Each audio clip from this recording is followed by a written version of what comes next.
Top quality और consistent performance के लिए सिर्फ सिल्वर पंप नाम याद रखना।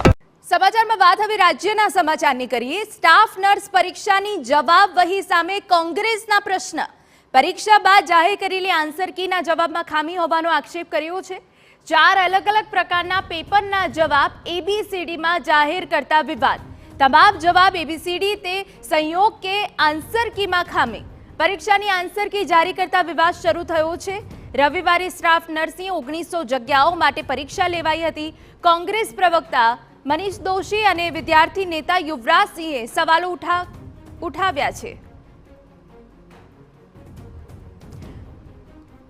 તો સ્ટાફ નર્સ પરીક્ષાની જવાબવહી સામે હવે કોંગ્રેસ દ્વારા અનેક પ્રશ્ન કરવામાં આવ્યા છે।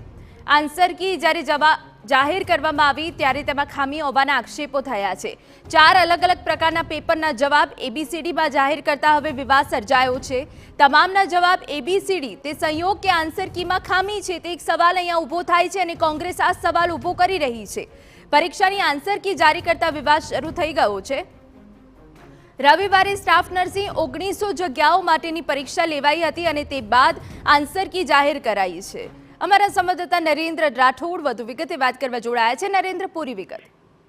જી હિના, ગત રવિવારે આ પરીક્ષા લેવામાં આવી હતી। એ પરીક્ષા લેવાના બીજા બાદ એટલે કે ગઈકાલે જ તરત જ આન્સર કી જાહેર કરવામાં આવી હતી અને આન્સર કી એટલા માટે જાહેર કરવામાં આવી છે કારણ કે જો વિદ્યાર્થીઓને કોઈ કંઈ લાગી રહ્યું હોય કે જે જવાબ આપવામાં આવ્યા છે કદાચ ખોટા હશે અને એના સિવાયના કોઈ જવાબ આવી શકતા હોય, આ બાબતને ધ્યાનમાં રાખીને આન્સર કી રજૂ કરવામાં આવતી હોય છે। પરંતુ જે આન્સર કી રજૂ કરવામાં આવી છે એને લઈને તરત જ વિવાદ ઊભો થઈ ગયો છે કારણ કે જે આન્સર કી જાહેર કરવામાં આવી છે એ તમામ એ, બી, સી અને ડી 4 પ્રકારની જે આન્સર કી છે કારણ કે અલગ અલગ 4 પેપર હોય છે એ ચારેયના જે જવાબ છે એ એબીસીડી એ પ્રકારના એટલે કે લાઇનમાં એબીસીડી આન્સર આવી રહ્યા છે અને આ એક પ્રકારનો સંયોગ છે કે પછી ખરા અર્થમાં આ એક પ્રકારનું પ્રયોજન કે પ્રયોગ છે એ પ્રકારના આક્ષેપ કોંગ્રેસ દ્વારા આ સિવાય વિદ્યાર્થી નેતાઓ દ્વારા પણ કરવામાં આવી રહ્યા છે કારણ કે અનેકવાર આપણે જોયું છે કે જ્યારે જે પરીક્ષાઓ લેવામાં આવતી હોય છે એમાં કોઈ પણ પ્રકારનું